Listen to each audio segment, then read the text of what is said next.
Most love songs are about lost love. Pagka sinuri po natin yung mga love songs, kahit saang kultura nang galing, karamihan tungkol sa mga naiwan, nawalan, napagtaksilan, nalungkot.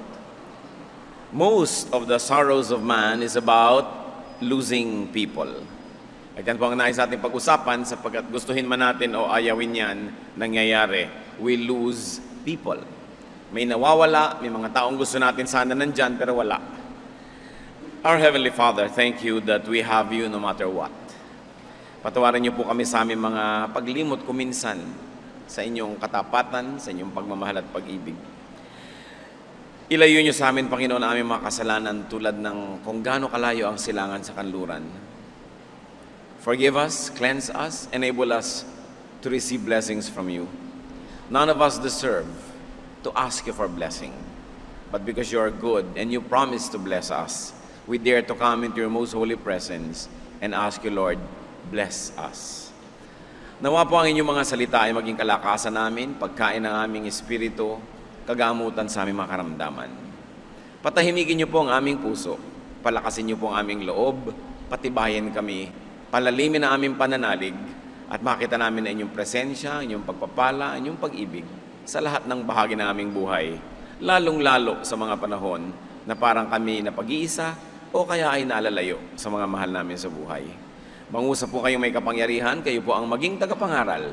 Hinihiling namin ang lahat ng ito sa pangalan ng iyong anak, ang aming Panginoon at tagapagligtas na si Jesus. Kung ang pag-uusapan lang po ay yung mawalan ng mahal sa buhay, wala na yatang dadaig pa kay Job.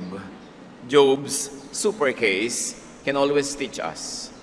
Hindi natin pinagsasawaan na balik-balikan, gunitain, sariwain ang dinanas ni Job sapagkat talaga namang napanggagalingan ng maraming lakas para sa ating sariling buhay. What was Job standing before God and men?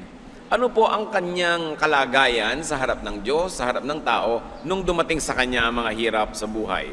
Job 1, 1-3. In the land of Uz, there lived a man whose name was Job. This man was blameless and upright. He feared God and shunned evil. He had 7 sons and 3 daughters, and he owned 7,000 sheep, 3,000 camels, 500 yoke of oxen, and 500 donkeys, and had a large number of servants. He was the greatest man among all the people of the East. So nakita po natin ang main character natin na si Job na malamang naman ay dati na nating nakadaupang palad. Nakilala na natin siya. Napakayamang tao, dakila sa silangan. At may 10 anak, 7 lalaki, 3 babae. Pagkarami-raming mga utosan at higit lalong napakaraming mga hayop na kalakal at kayamanan noong unang panahon. So that was his situation. Job was a godly man. He was blessed with wealth. He had 10 children, a wife, and close friends. What about Job's trial and great loss, which centered on people? Nawala ang mga taong ito na parang bula sa kanyang buhay. Job 1, 6-12.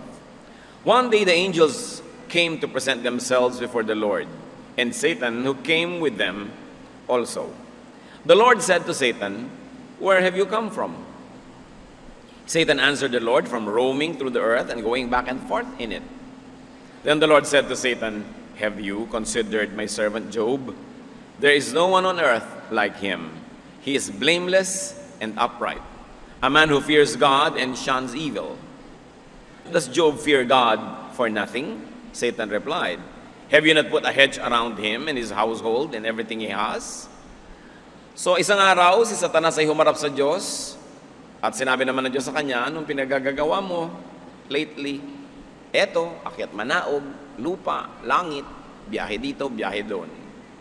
At sabi naman ng Diyos, believe ka kay Job, di ba? Kilala mo, ang husay na tao, ang galing, maka-Diyos talaga. At sabi naman ni Satanas, siyempre, maka-Diyos, pinagpapalan nyo Binibigyan nyo ng maraming anak, asawa, kayamanan, mga katulong. Ano pang dahilan niya para hindi maging maka-Diyos? Binabakuran nyo kasi ang kanyang buhay. Continue. You have blessed the work of his hands, so that his flocks and herds are spread throughout the land. But stretch out your hand and strike everything he has, and he will surely curse you to your face. The Lord said to Satan, very well then, everything he has is in your hands, but on the man himself, do not lay a finger. Pinagpapala nyo, siyempre, mga Diyos, subukan nyo na bawiin ang lahat ng pagpapala, binibigay nyo yung mga kayamanan, mga tao sa kanyang paligid, siguradong harap-harapan kayo niyan na itatatwa.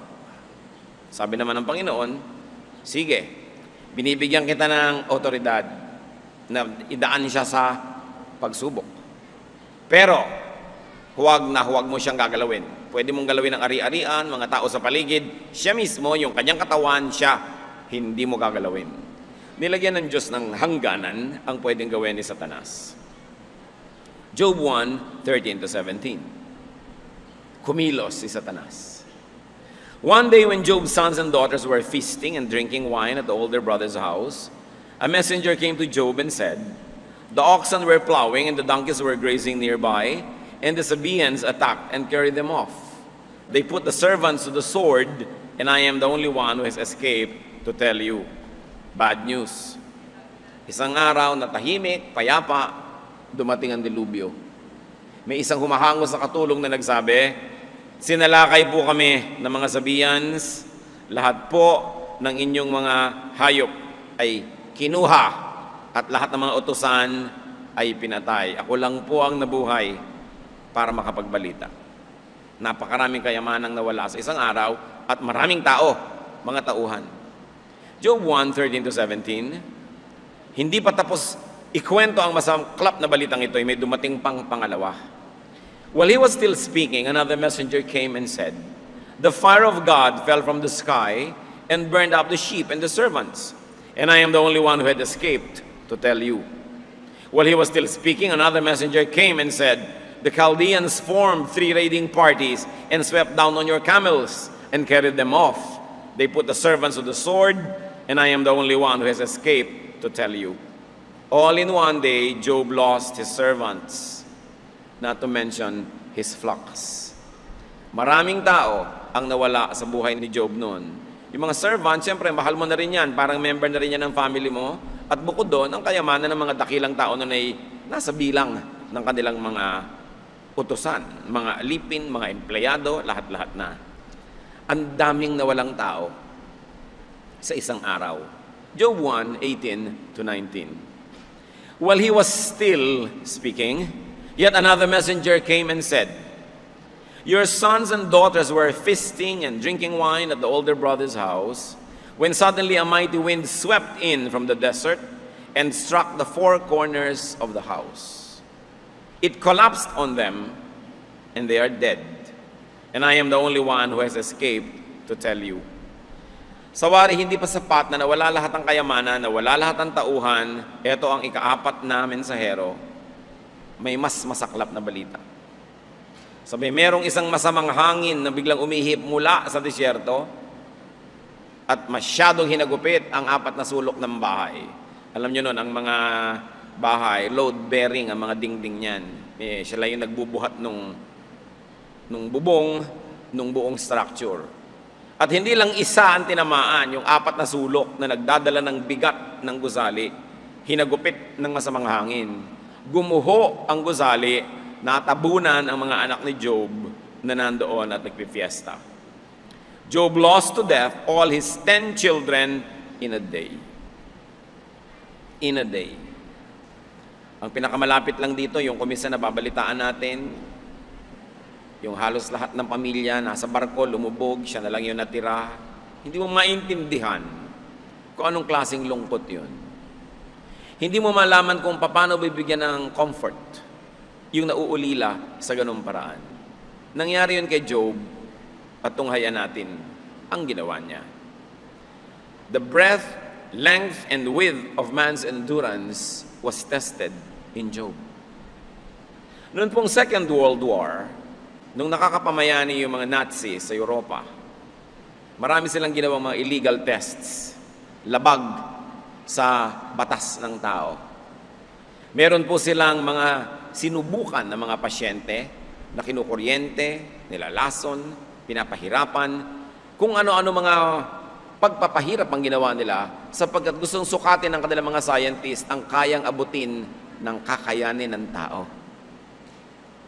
Siyempre sila inusig ng daigdig pagkatapos noon at bawal na bawal yung ginawa nila. Pero yan ay isang curiosity, hanggang saan ang kayang tiisin ng tao. Physical pain naman yung kanilang tinest. Ito, emotional pain, yung dumating kay Job. 10 mga anak. Ang anak mo nga lang kung bata pa at ipinapagamot mo at nilalagyan ng swero at hindi marunong yung nagkakabit, nakakailang tusok na, gusto mo na ihulog sa bintana yung nagtutusok Diba? Kung pwede lang sabihin mo, sa akin yun na lang ugat, itusok yan. Tinutusok ba lang yun? Hirap na hirap ang loob nyo. 10 anak. At kung may mga asawa yun at mga anak-anak pa, may mga apo pa yan na nadamay, lahat sila naubos. Sobrang lungkot ang nangyari. Alam niyo ginawa ni Job, inahit niya ang kanyang buhok, nagkalbo siya na sagisag ng pagluluksa. Sinira niya ang kanyang damit, nagpatira pa sa harap ng Diyos at sumamba. May mga sumasamba na ang ganda ng damit. Sunday kumisan, you wear your Sunday best. Ang saya-saya, sasamba. Gumraduate, may Thanksgiving fellowship. Merong Thanksgiving event, masaya. Pero ang pinakita sa atin ni Job, hindi lang sa kasayahan sumasamba ang tao. Maging sa pinakamahirap na bahagi ng kanyang buhay, pagsamba pa rin ang kanyang inuna. Hindi nyo kailangan maging masaya para sumamba. Sa katunayan, mas malungkot kayo, mas dapat sumamba. Mas kailangan natin ang Diyos. Job 2, 9-10. Hindi naintindihan ng asawa ni Job kung ba't patuloy pa rin sa pagsamba si Job. His wife said to him, "Are you still holding on to your integrity? Curse God and die." Nakita nyo na wala lahat ang mahahalagang tao sa buhay ni Job. Pagkarami-raming katulong at mga anak, itinira ni Satanas si Mrs. Kakampi kasi. Kasama na magpaparusa at magpapahirap kay Job. Sa ganitong panahon, kailangan mo yung asawa. Kailangan mong united kayo. Pero hindi. Si Mrs. Job, sabi, praise and worship ka pa rin. Ano ka ba? Sabi gano'n. Sa lahat ng nangyari sa atin, ang dapat mong gawin, number 1, murahin mo ang Diyos, isumpa mo, talikuran mo. At number 2, mamatay ka na rin. Yun ang sinabi sa kanya ng asawa niya. Verse 10, he replied, "You are talking like a foolish woman. Shall we accept good from God and not trouble?" Sabi niya, gusto mo lang bang tinatanggap sa Diyos yung masarap, yung mahirap, ayaw mo na? Lahat ng ibinibigay ng Diyos, tatanggapin natin, ano man yon. At sabi sa Biblia, hindi nagkasala itong si Job sa pagsisi sa Diyos, sa pagtalikod sa Kanya. Although, admittedly, nalungkot siya, nagluksa, pero hindi niya sinisi ang Diyos. So, Job lost his children to death, but Job also lost his wife, though she was alive. Because she lost his wife's sympathy and loyalty and faith in his reaction. Wala na sigurong sasakit pa sa isang tao na yung kabiyak niya sa buhay ay hindi naniniwala sa kanya. At yun pa rin ang naranasan ni Job. May mga matatalig na kaibigan si Job, but he lost them also.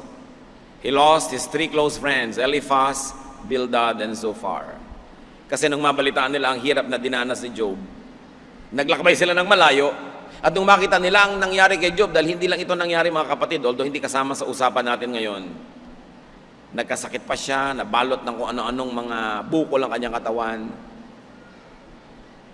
Pero ang bili naman ni Lord, huwag mong papatayin. Sumidhi ng sumidhi yung trial Nung makita nila yung kaibigan nila, hindi nila makilala. Para bang kung minsan, dadalaw tayo, biglang pumayat yung pasyente, hindi mo makilala, na ibang itsura, hapis na hapis. Hindi mo malaman kung paano mo ikukubli yung lungkot mo o reaction mo sa nakikita mong itsura nung dinadalaw mo. Hindi mo alam kung paano ka magmamaang-maangan o magbubulag-bulagan para huwag nang lalong bumigat ang kanyang nararamdaman pag nakita pa yung reaction mo. Ganito yung naramdaman ng 3 magkakaibigan.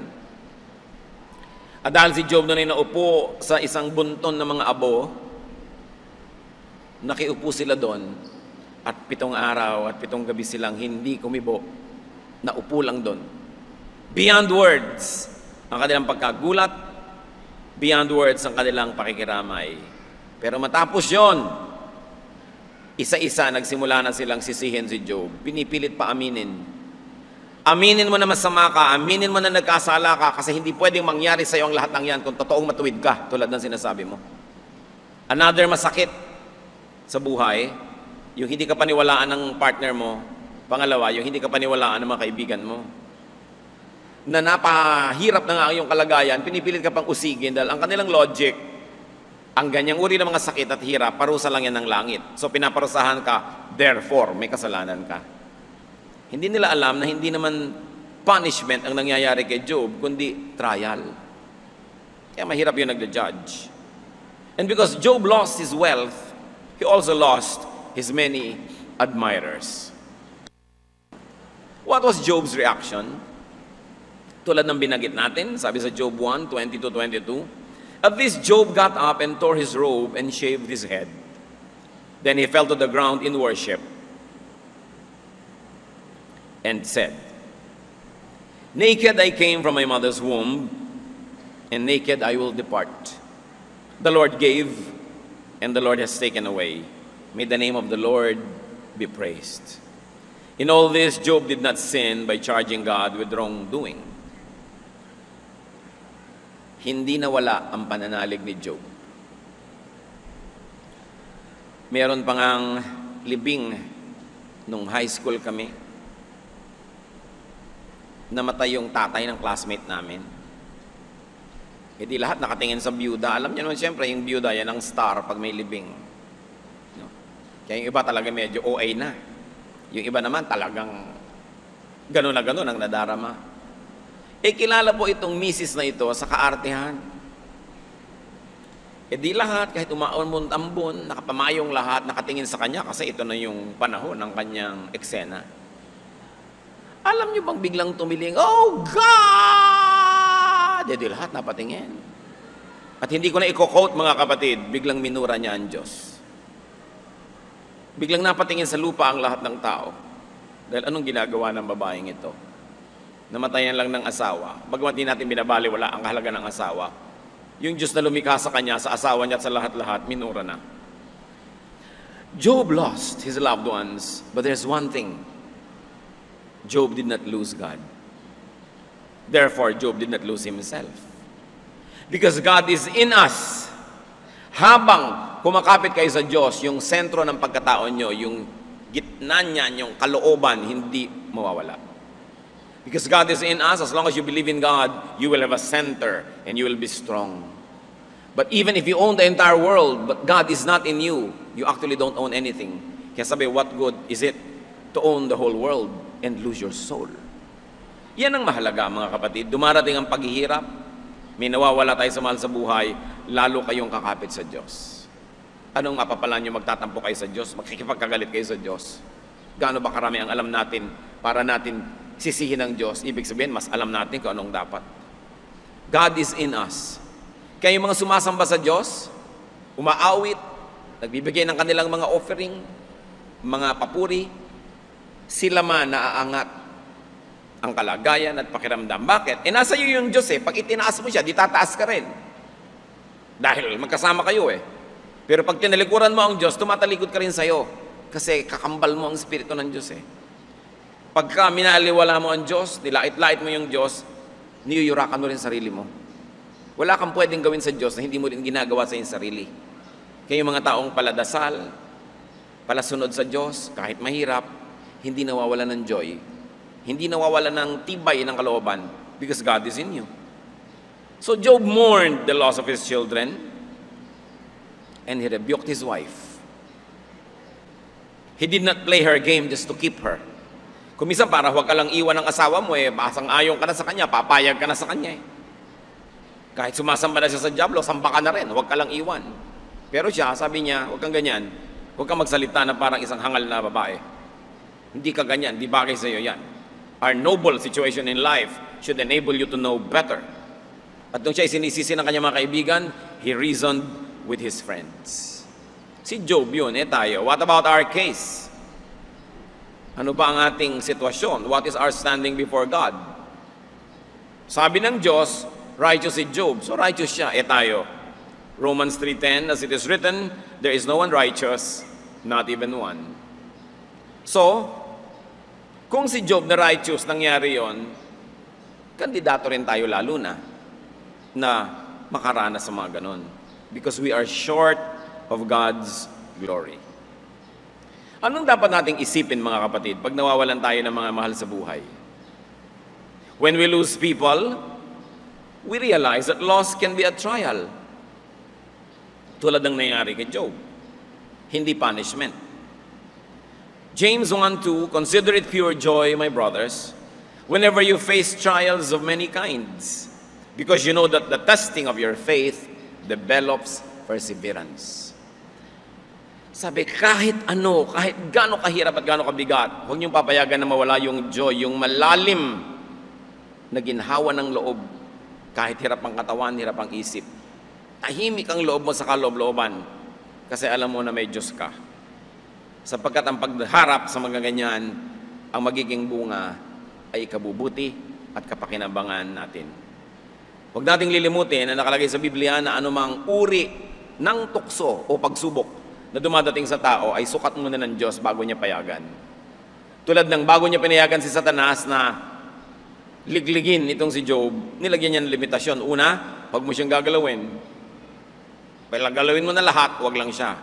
Nung susunod na wave of trials, sabi, sige, galawin mo, pwede, ang katawan, pero hindi mo papatayin, may hangganan.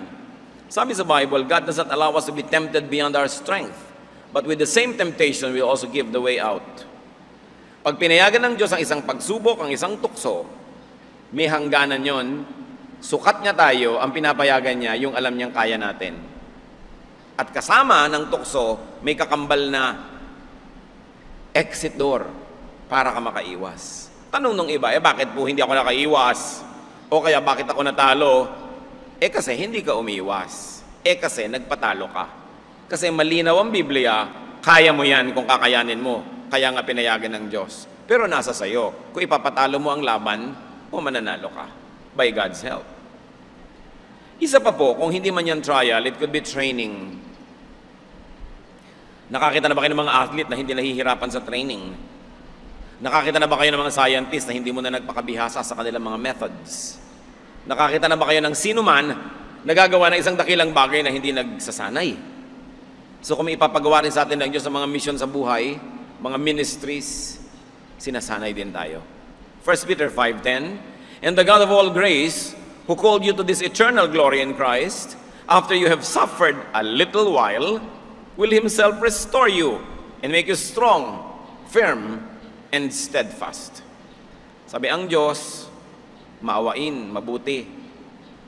At kung ikaw man ay payagan niyang magdusa, sumandali, ang kasunod nun, papalakasin ka niya, ibabalik niya sa iyo ang mga akala mo'y nawala, yan ang mangyayari sa iyo. Kung minsan mga kapatid, may mga hirap tayong dinaranas, hindi natin alam kung para sa ano. Kung hindi nyo maintindihan kung para sa ano, trial ba? Remember, yung trial pag righteous yun, o training ba? At kung nalampasan nyo na yung hirap, hindi nyo pa rin maintindihan kung ba't kayo dumaan doon, maghanap-hanap kayo ng magagawang mabuti kung saan magagamit nyo yung natutunan nyo sa hirap. Tinrain kayo para tayo may magawa sa pagpapalaganap ng kaharian ng Diyos. Na ang ibig sabihin, hindi lang pagtuturo, kundi pagkalinga sa mga nahihirapan, naghihirap, nasasaktan, nauulila, nalulungkot. Sino ba ang makakaminister sa mga bagong byuda, kundi yung mga dati ng byuda? Lalo't 8 beses na kayong nabiyuda. Mahirap danasing 8 beses mamatayan, pero pagka nakalampas na kayo doon, talagang kayo na yung pinaka-general ng mga counselors dyan. Habang lumalalim ang ating nilulusong, mas mataas naman ang ating maaahon. Para sa ikabubuti rin ng iba, ipaglilingkod natin sa Diyos. Si Jesus man dumaan sa training, dumaan sa pagsubok, nahirapan para sa atin. At yun din ang hinahanap sa atin ng Diyos, na bawat hirap na dinaranas natin, maging kapakipakinabang sa kapwa. Kung ang hirap na nalampasan natin, ganun lang, nilampasan lang, tapos na, para ano? kailangan may makinabang. Kaya po yung mga nakakaranas ng mga lungkot, pangungulila, dahil ang asawa nyo nagtatrabaho sa ibang bansa, meron kayong ministry para sa mga nalulungkot at naulila rin. Dumadanas tayo ng mga hirap, sakit, hapdi, kirot, para mas maging mabait tayo doon sa mga dumaranas ng mga ganung bagay din, matapos na tayo gumraduate. May kahulugan ng lahat. Hindi pwedeng sabihin walang kabuluhan. Tayo ang magbibigay ng halaga sa ating mga nagiging mga karanasan. At kung yan ay iaalay natin sa paanan ng Panginoon para pakinabangan ng kapwa, sabi ni Jesus, ang ginagawa nyo sa kapwa nyo, ginagawa nyo sa akin. Yan ang mataas na relihiyon. Na tayo ay maging kapakipakinabang, nakakatulong, nakakapagpalakas ng loob. Kung dumarating ang mga hirap, nawawalan tayo ng mahal sa buhay, maaari na ito ay fruit of our sins or shortcomings. In other words, palo. Pwede rin eh. Hindi mo naman minamahal yung girlfriend mo, inaali-alila mo, nawala, edi napalo ka. Kasi, kasalanan mo yan. Yung asawa mo, binabanlian mo ng kumukulong tubig, pinaplansya mo, hindi naman siya damit. So, ano nangyayari? Nilayasan ka. Bagay sa'yo. Kasi may kasalanan ka eh. Dapat kang tumanggap ng bunga ng itinanim mo. Galatians 6:7-8, do not be deceived. God cannot be mocked. A man reaps what he sows. The one who sows to please his sinful nature, from that nature will reap destruction. Sabi, hindi na paglalaroan ng Diyos, hindi na bibiro. Huwag kayong magpadalos-dalos. Ang itinatanim nyo, aanihin nyo. Sabi sa Biblia. Ngayon, kung hindi po trial, hindi training, hindi pa rin punishment, ano kaya yon? Meron pang isang panukala si Solomon na pwedeng paglagyan ng mga hindi natin malamang kung saan ilalagay, saan ika-classify na hirap sa buhay at pagkawala ng mga mahal natin, time and chance. Sabi ni Solomon, sa dinunong-dunong kong ito, meron din akong hindi maipaliwanag. At sa hindi ko maipaliwanag, eto ang paliwanag ko. Sabi niya sa Ecclesiastes 9:11. I have seen something else under the sun. The race is not to the swift, or the battle to the strong, nor does food come to the wise, or wealth to the brilliant, or favor to the learned. But time and chance happen to them all.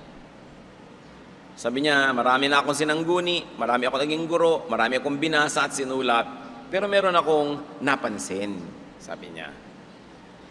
Hindi ko mo mabilis kang tumakbo, garantisadong ikaw mananalo sa karera. Hindi ko mo malakas ka, ikaw mananalo sa giyera. At hindi ko mo marunong ka, ikaw magkakapera para bumili ng masarap na pagkain. Hindi laging pumupunta ang kayamanan sa mga mahuhusay. Marami ring mahusay na pobre. Sabi niya. At hindi lagi na napapaboran yung maalam, hasa, marunong. So niya, alam niyo napansin ko? Kuminsan, sabi niya, swerte-swerte lang. Time and chance happens to all. At gusto kong idiin, mga Kristiyanong allergic sa swerte at malas, huwag niyo akong girahin, ha? Hukayin niyo sa libingan si Solomon dahil siya may sabi. Sabi niya, chance, time and chance happen to them all. Nung itinatranslate po namin ng Biblia sa Bible Society, ano ba? Paano ba tatagalogin yung time and chance? Wala nang iba. Swerte-swerte lang yan. Yun talaga. So merong nangyayari dahil may rason, pero merong hindi. Wala talagang rason, hindi mo na alam. Nagkataon lang. Yung ba namang ang bilis-bilis na kotse, tumawid doon sa isang kalye, ikaw pa yung nasa gitna, edi minalas ka. Hindi ka napagprenohan, ikaw ang naging hump. Paano yun? Pwede kang tumawid doon kanina, 5 minutes ago, or mamaya, 5 minutes later, hindi dapat mangyari. Pero yung ba namang siya ang bilis-bilis, ikaw ang bagal-bagal, magkatagpo kayo sa isang maliit na lugar, malas mo. Sabi ni Solomon. Hindi mo lagi sasabing makasalanan siguro yan, kaya nasagasaan. Ganun kasi maraming Christian eh. Nakakarinig pa ako ng mga ganito, nagbi-visitation, naghihingalo na nga yung tao doon, hirap na hirap. Sister, aminin mo na makasalanan mo sa Diyos. Kung makakabangon lang yung pasyente, hahataw sa kanya yung kamay. Hirap na hirap ka na, inuusig-usig ka pa. Si Job nga wala namang kasalanan, inusig-usig. Hindi laging ganun. Kung mawalan ka na nga at naubusan ka na ng dahilan, pumunta ka kay Solomon, sabi niya, minalas. Nagkataon. Hindi ko may ganun, ibig sabihin God is not in control. Ang ibig sabihin lang natin, we don't understand from a human perspective what was operative in God's control. Hindi lang natin kayang maintindihan. Pero hindi ibig sabihin na yun ay labas na sa kakayanan ng Diyos. Labas lang sa ating pangunawa. Beyond our faculties. So you say, time and chance. Ano pa po ang case natin tulad ni Job? We lose loved ones. We lose associates and partners, family and friends. We lose them and we lose people to death. Isa yan sa mga pinakamahihirap. Lalo't hindi matibay ang relasyon mo sa Diyos, mahirap yatang mamatayan. Isa sa mga pinakaayaw kong pinaggagawa as pastor, yung nagpupunta sa mga patay, mga namatayan. Kasi naapektuhan ako eh. Paano ka naman po papaapekto? 3 times, 4 times a week. Ano pang matitira sa'yo? Diba? Pero talagang wala naman ako pinupuntahan ganyan na hindi ako talaga naapektuhan. Kaya hanggat maaari lang nga, when people ask me to do the memorial service, iba natin pastor ang gagawa, I'll just be present. Hindi ako umiiwas doon sa trabaho, kundi hindi madali. Hindi madali. Lalo't kilala mo talaga, malapit sa'yo yung namatay.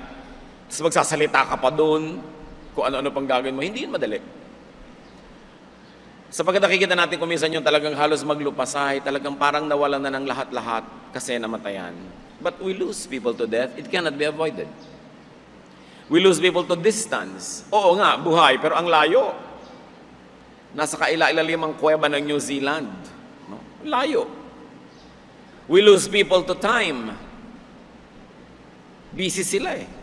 Hindi magtugma yung oras nyo. Lalo't nagtatrabaho siya sa call center. Tapos boyfriend mo. Hindi na kayo magkikita, liban na lang ikaw itong magpuyat. No? We lose people to ideologies and beliefs. Nung araw, ayaw magpaaral na marami magulang sa UP dahil baka mamundok ang anak. Nakakuha lang ng 3 units ng political science, naging Marxist na ang uhuging bata. Kala alam na niya lahat. No? So iiwan ang lahat-lahat, itatakwil lang magulang. Sa mga magulang, huwag mag-aaral sa UP. Because I might lose you to ideology or to beliefs. And we lose people to activities. Marami silang kinakahumalingang gawin, walang oras sa'yo. Many times we lose people to our own shortcomings. Kasi hindi natin minahal, kung kailan tayo kailangan, hindi natin nanaruga, nawala. Iba't ibang dahilan, but we lose people. And what's our reaction and attitude and character? We can learn from Job. Like Job, we can mourn. Pwede naman, legitimate naman, na magluksa. It is valid and all right to feel bad. Kumisan, kumisan na ako'y nanliliit. Pag nakakakita ko ng mga born-again Christian, pumupunta sa mga namatayan, huwag kang umiyak, sister, kay Lord na ang husband mo. Gusto mo sabihin, sige nga, yung husband mo nga ibigay mo kay Lord ngayon? Pa-Lord-Lord ka dyan, hipokrita, di ba? Kahit na pa sinasabi mong, ba't ang lahat sinasabi, ay pagka namatay na ako, pupunta tayo sa langit. Wala namang gustong mamatay. Huwag nga tayo magkunwari. Naniniwala tayo sa Diyos, naniniwala tayo pupunta tayo sa pag namatay tayo, pero ang totoo lang, ayaw pa natin pupunta. Dahil gusto mo pa dito. Bihira ang taong gustong-gusto na yun. Wala pa ako nakita ni isa. Liban na lang, hirap na hirap. May sakit. Ano na nga ba naghihintay sa'yo dito kung gano'n? Di mabuti pa nga, pumunta ka na kay Lord.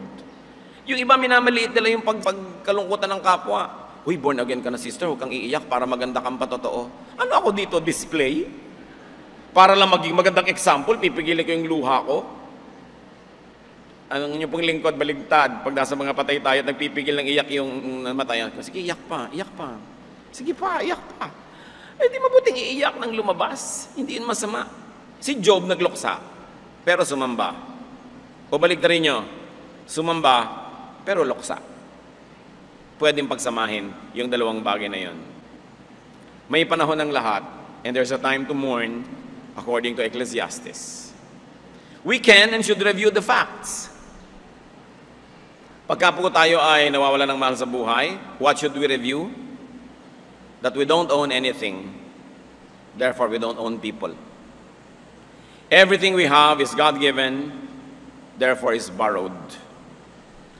Ipakadiin-diin natin sa isip natin itong mga kapatid, wala tayong pag-aari. Bagay man, lalo kong tao.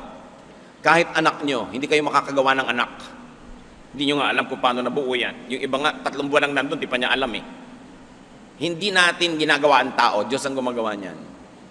Kung iyan ay isinilang, dumaan sa iyong sinapupunan, daan ka lang, pero hindi talaga siya nagmula sa Diyos. Ang asawa, hindi sa iyo. Ang anak, hindi sa iyo. Wala tayong pag-aari. Sabi sa Psalm 24 verse 1, "The earth is the Lord's, and everything in it, the world, and all who live in it." Ang mundo, lahat ng nasa mundo, mga nakatira dito, sa Diyos. Wala tayong pag-aari. Kaya maganda yung Tagalog, ang tawag natin dyan, ari-arian. Kunwari lang. Hindi totoo. Therefore, hindi ka serious na ikaw ang may-ari nun. And because you don't own anything, you cannot lose anything that you never owned in the first place. Pag sinabi mong nawalan ako, ibig sabihin sa'yo dati yon. Pero dahil wala tayong ni anumang atin, wala rin pwedeng mawala. Hindi yun nawala. Yung cellphone mo, dating nasa kamay mo, na-snatch, ngayon nasa kamay na ng iba. Hindi naman nawala eh, nasa Blumentritt lang. Nasa planeta pa, nasa Milky Way pa, wala namang nawawala, di ba? Lumilipat lang ng lugar. So tao man, hindi siya nawawala, lumilipat lang ng lugar. So kung sabihin nawalan ako, bakit meron ka ba? Yung hikaw ko, nung ipinanganak ka ba, may hikaw? Wala. Ay di, wala naman. Buti nga, nakahiram ka at may sumabit na hikaw sa'yo kahit Tupperware. So, huwag ka malungkot. Naku, 9 na buwan ko na yung iniingatan. Buti nga, 9 na buwan ka nagkahikaw. Ngayon, nawala na. Liban na lang, burara ka kasi kaya nawala. Talagang dapat ka maging sorry. Pero kung ginawa mo lahat ng magagawa mo para huwag nawala pa rin, edi nawala. Ganun talaga yung buhay. Something's lost and something's gained in living every day. It's part of life. Hindi pwedeng sa'yo lahat kasi mapupuno ka na niyan. People suffer loss because they are deceived into thinking as owners. Yun. That's the heart of the matter. Nagdurusa ka na may nawala kasi akala mo sa'yo. Pero mula sa simula, hanggang gitna, hanggang dulo, kung alam mong hindi sa'yo tihiram lang, natural, mababawi. Ang pasalamat ka, nakahiram. Hindi ka magagalit sa Diyos, magpapasalamat ka, tulad ng ginawa ni Job. Sabi niya, tatanggap lang ba tayo ng masarap at hirap? Hindi na. Nagbigay ang Diyos, binawi ng Diyos, purihin siya. Yun ang sabi niya. How can we own people when we do not even own our own bodies? Sabi nga sa 1 Corinthians 6:19-20, you are not your own. You were bought at a price. Sarili mo nga, hindi sa'yo. Maging sa'yo pa yung boyfriend mo, maging sa'yo pa yung asawa mo, yung anak mo, no. Isang malaking kasinungalingan. Wala tayong pag-aari. Lahat tayo, pinapahiram lang. And when we lose things, we can and should worship God in spite of the loss. And very probably because of the loss. Dahil nawalan ka, lalo kang dapat sumamba. Or kahit nawalan ka, sumamba ka pa rin. Because in both cases, all the more that we need God. Si David, nung nag-aagaw buhay, naghihingalo yung kanyang munting anak. Hindi kumain, hindi naligo, hindi nag-ahit, hindi bumangon sa pagkakadapa, sa pagdarasal sa Diyos, na pahabain ang buhay ng kanyang anak. Takot na takot yung mga katulong niya nung namatay yung bata, hindi nila masabi. Sabi nila, nung buhay, ganyan ang itsura niyan. Ngayon patay pa, ano pang gagawin niyan? Hindi nila masabi. Nung nakahalata si David, sabi niya, patay na ba ang bata? Opo, patay na. Naligo ang David, bumangon, nagbihis ng maganda, nag-ahit, nagpabango, nag-lotion, kumain, sumamba. 1 Samuel 12:20. Then David got up from the ground. After he had washed, put on lotions, and changed his clothes, he went into the house of the Lord and worshipped. Mga kapatid, kung hindi kayo makapaligo, hindi kayo makapagpaganda, hindi kayo makapagkulay ng buhok dahil nag-aalaga kayo ng mahal nyo sa buhay na may sakit, at kung kuhanin ng Panginoon, pues maligo na kayo, kumain kayo, magpabango na kayo, nagawa nyo na ang pwede nyong gawin. Ang mahirap, yung wala ka namang ginawa kahit ano, tas namatay, yun talaga, mahirap dalhin yun. Pero ipinanalangin mo na, pinaglingkuran mo, ginawan mo na ng mabuti, kinuha pa rin ng Panginoon, tama na dapat ang hirap mo. Tanggapin mo sa iyong kalooban, harapin mo ito, nang mabango ka, maayos, malinis. Kasi wala ka nang inaalagaan namatay na. So pwede ka na ngayong mag-asikaso na iyong sarili. Sabi ni David, nung buhay pa, ginawa ko lahat. Ipinanalangin ko, ipinag-ayuno ko. Pero kinuha na ng Panginoon, wala na akong magagawa. Tuloy dapat ang buhay. Kasi kung gusto ng Diyos, pati ikaw mawala, sabay kayong kinuha. Hindi ka kinuha, di ibig sabihin ng gusto pa ng Diyos, mabuhay ka. So mabuhay ka dyan, yun ang gawin mo. Dahil pag tatawagin ka na, tatawagin ka na. Pag hindi ka pa tinatawag, huwag ka mag-volunteer. Hayaan mo ang Diyos at tumawag. Kaya iba, naku, sasama na ako. Hindi ka na nga kinuha, sasama ka pa. Wala ka ng ticket, puno na ang bus. Next biyahe ka na, ay wag naman. Ayaw naman sa next biyahe. Kailangan mga kapatid, totoo yun. Hindi ko minamalit ang hirap natin pag nawawalan tayo ng mahal sa buhay.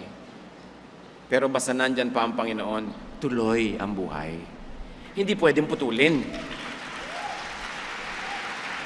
Ang mahirap, pag yung kapwa-tao mo ang ginawa mong Diyos, siya na lang lahat-lahat. Pag nawala talaga yon, hindi mo na malaman ang gagawin mo.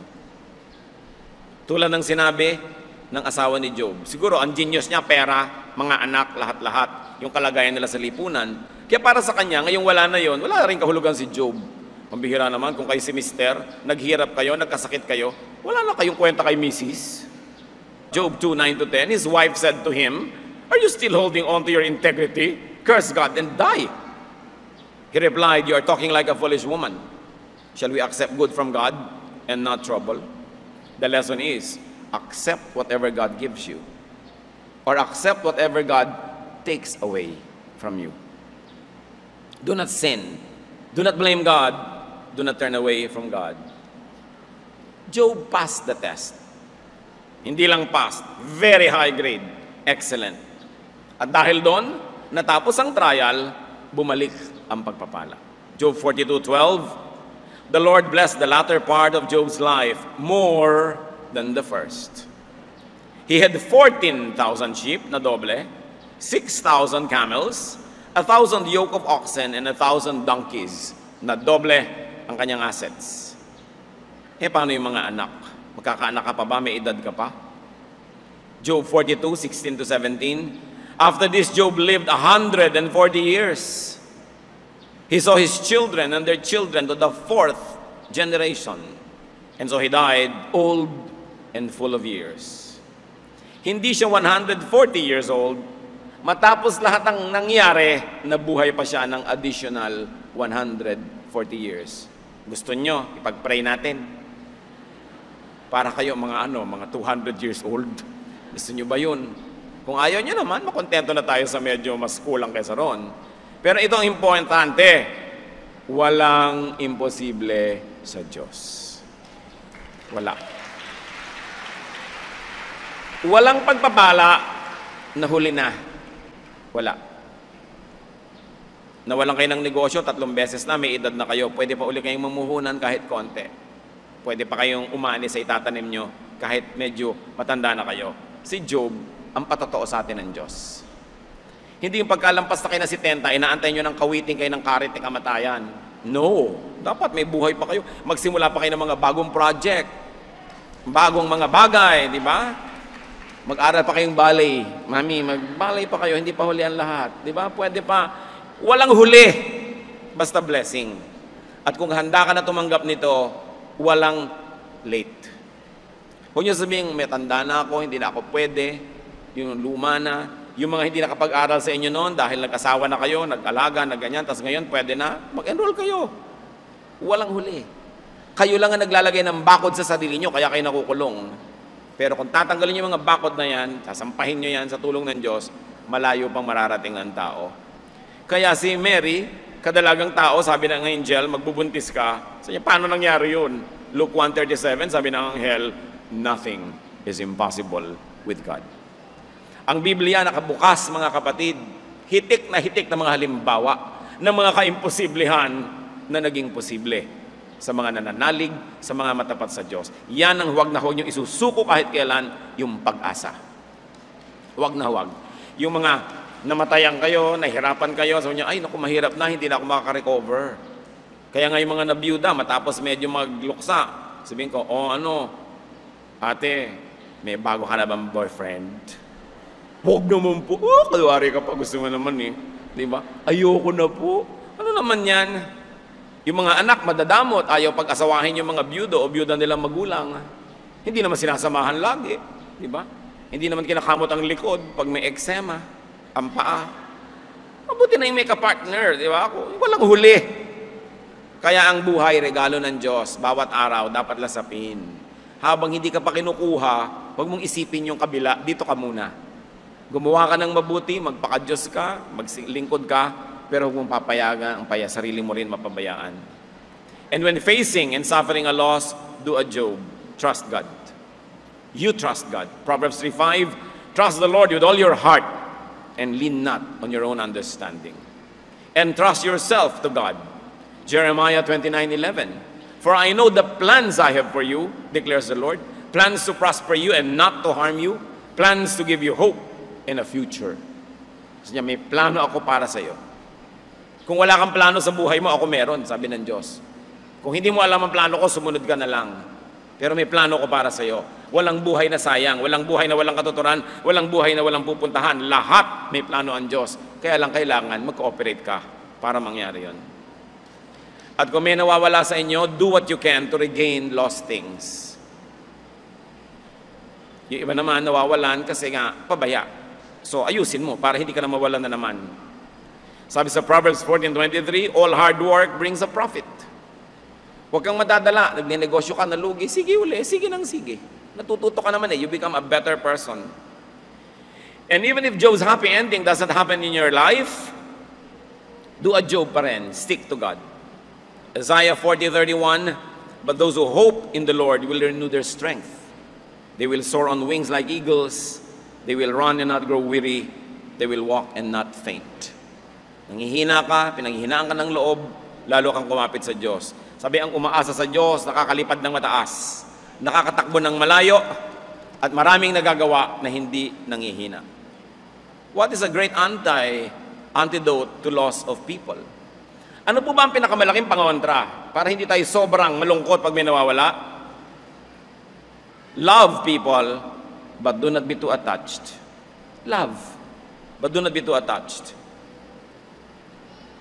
At lalong-lalo, huwag kayong magmahal to the point that you lose yourself just to win somebody or to keep somebody. Kumisa sa pagtatangka nating maibig, mapansin, o huwag iwan, nililimot na natin ang ating dignidad, nililimot na natin ang ating sarili, nabubura na yung ating pagkatao, nawawala na tayo ng sariling anino, umiikot na lang tayo kabuntot nung minamahal natin sa buhay. Akala nyo ba mamamahal kayo sa ganun? No, because you will be less and less interesting. The moment you no longer run in your own orbit and you have become a satellite of someone else, you will be just very, very uninteresting. You will be dull, and all the quicker that you're going to lose that person. Pag ayaw sa inyo, adjust kayo ng konti. Pag ayaw pa rin, di wag, we both lose. Pero yung natanggalan na kayo ng pagkatao, ang mga aspiration nyo, isinuko nyo na inyong mga pangarap, ang inyong mga values, ang inyong pananalig, para lang siya nandyan, hindi pa rin kayo papansinin. Lalo nga kayo hindi mapapansin. Ang pinakamasakit at pinakamalaking kawalan, hindi mawalan ng taong minamahal, kundi mawalan ng pagkatao. Yung ikaw mismo, hindi ka na tao. Basahan ka na lang, dahil sunod-sunuran ka na lang doon sa nagugustuhan mo. So magmahal ka, but up to a point. Huwag mo isasakripisyo yung dangal ng pagkatao na ibinigay sa'yo ng Espiritu ng Diyos, because you're fearfully and wonderfully made. You are the temple of the Holy Spirit. You are not somebody's doormat. Huwag nyo isasacrifice yun para lang sa romantic love. Kasi ang dangal mong bilang tao, mga pangarap mo at mga mithiin, pag yan ang isinuko mo para lang magkaroon ka ng boyfriend o girlfriend, iiwang ka rin. Kasi hindi ka interesting. Ang importante is to love God above all people. Love God above any person, though you may love people to the max. But make sure that your love for God is higher. Mark 12:30, love the Lord your God with all your heart and with all your soul and with all your mind and with all your strength. Bakit? Pag Diyos ang number one sa buhay mo, kahit kailan may kasama ka, kasi hindi naman nangiiwan ng Diyos. Pag ginawa mo ang Diyos na number 2, number 3, tao yung number 1 o number 2, kawawa ka. Kasi pag iniwan ka noon, eto ka, papasagasa ka sa tren, lumululun ka ng lason, kasi nawala yung tao, ginawa mo number 1 eh. Ang number 1 sa puso natin, Diyos dapat. Mahirap gawin ko minsan, lalo na in love ka, nahihibang, pero dapat mong isipin. It's God that gives us a center. It's God that gives us meaning. And it's God that will never leave us. It's God who created us. And when we die, it's God who is going to welcome us to eternity. Never, never subsume your love for God to your love for people. Kahit sino pa yun. Pag inuna mo ang Diyos, lahat aayos. Because God does not leave us or forsake us. Hebrews 13:5, God has said, never will I leave you, never will I forsake you. Kung minsan, may nawala kang boyfriend, may nawala kang minamahal, parang pinagtakluban ka na ng langit at lupa, hindi ka naman minamahal, hindi ka naman pinapansin, hindi ka naman inaalagaan. Pag nawala yung, pasalamat ka. Kasi kung may hawak ka, paano ka bibigyan ng Diyos ng bagong hahawakan? Nakahapit ka, kailangan yung kamay mo mawala ng laman. Akala mo nawalan ka ng laman forever? No, nawawala lang yung laman para maging bakante, para lagyan niya ng Diyos ng bago, ng mas mahusay. Pero dapat manalig ka sa Diyos at makinig ka sa maka-Diyos na katwiran. At yung ex mo dati na sinasamba-samba mo, 3 linggo lang yan, mandidiri ka na sa sarili mo. Bakit ko ba sinamba yun? Magtataka ka na sa sarili mo kung ba't ka nagpakahibang. At dapat, nawalan ka man ng mahal sa buhay, ayusin mo ang sarili mo para pag nagkikita kayo, panghinayangan ka man lang. Makakanta ka man lang ng If You Could See Me Now. No? Kung alam mo yung lumang kanta. No? At pagka nakakita ka na at binigyan ka na ng Panginoon, sabihin mo man ng labi mo o hindi, pwede mong sabihin doon sa hindi naman nag-alaga sa'yo, hindi ka naman nilagaan, pwede mong sabihin, thank you very much for being a pest. Kasi kung hindi ka peste, di kumapit na ako sa buong buhay, salamat na lang, at hindi tayo nag-work, hindi natuloy, naging libre tuloy ako. Eto ang aking kasama ngayon, gift from God. Kung hindi kayo minahal, hindi kayo inalagaan, tapos nawala, magpasalamat kayo, magpiesta kayo dyan, huwag kayong lulungkot-lungkot. Because you don't deserve to be treated less by somebody that you love so much. Pag hindi kayo sinusuklian ng pag-ibig, mag-isip-isip kayo. Tingnan ninyo kung natutuwa pa ang Diyos kung minsan pagpapakaaba na inaabot ng mga ibang tao dahil lang nagmamahal sila. Don't cry, don't be bitter, but be better. And very importantly, never count people or anyone as your own. Wala tayong pag-aari kahit asawa, kahit anak. People are God's gifts to us. Sila'y bigay, sila'y pahiram. We don't own people, so we don't lose them. Ganun lang yung logic. But if you think you own them, then you lose them. But we don't own people. Job 1:21, the Lord gave, and the Lord has taken away. Another important thing, to protect yourself from the pain of so-called loss, enjoy people while they are with you. Then let go when it's time. Habang ipinapahiram sa iyo ng Diyos, enjoy it. At kung binabawi na, ibigay ng maluwag sa dibdib. Kaya sabi ng Ecclesiastes 9:9, enjoy life with your wife, whom you love. Ecclesiastes 9:9, enjoy while it lasts. Hindi lang wife yan, enjoy your parents, enjoy your brother, enjoy your sister, enjoy your friend. Para pag nawala na, wala kang pinagsisisi. It's very important. Ano ba? Sino ba ang nawala sa buhay niyo mga kapatid? Hindi ko gustong maliitin ang inyong loss, pero malaki ang Diyos. At kung minamalaki natin ang Diyos, liliit yung loss na yun. Yung malaking sugat, liliit, maghihilom. Pag pinayagan natin ang Diyos na kumilos. Sino bang kinakatakutan yung mawala sa buhay? Huwag niyong sakalin, huwag niyong itali, dahil lalo lang yan magpupumiglas. Kung sa inyo, sa inyo. Kung nandyan lang dahil nakatali, hindi yan sa inyo. Subukan yung malagot yung tali, aalis din. Kaya pawalan. Ang pagmamahal, isinusukong kusa. Hindi pwedeng hulihin, itali o ibilanggo. Losing people, you don't do that.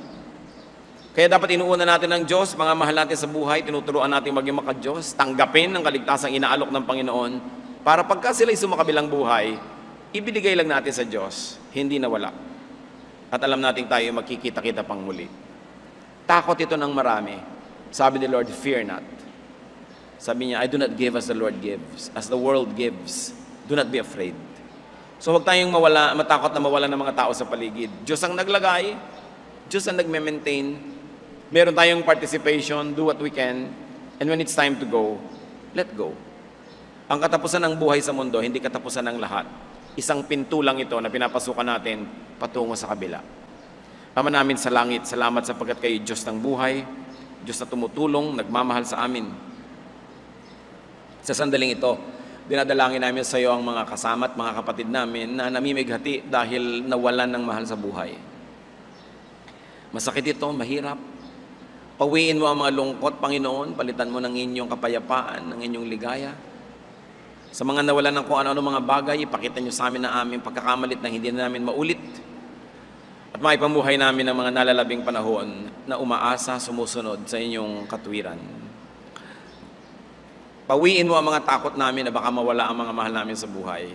Sa halip, ihanda mo kami sa hindi maiiwasang panahon na yon. Handa kami, ginawa namin ang dapat, nagmahal kami sa panahon na pwede pa. At kung hindi na pwede, maluwag naming ipinagpapasalamat na at least nakahiram kami. Magbulay-bulay tayo mga kapatid tungkol sa issue na ito ng ating attachment to people, our fear of losing them. At yung iba naman sa takot na huwag mawalan, hindi na lang nakikipagrelasyon, mas malaking kawalan yun. Sabi nga, it's better to have loved and lost than never to have loved at all. Kaya isipin natin yung mga takot natin, ipasa Diyos, at nawa lahat tayo makalasap na magmahal, mamahal, at kung kailangan ng magpaalam, sumandali, maluwag nating matanggap. Be with the Lord. Ask for personal blessings.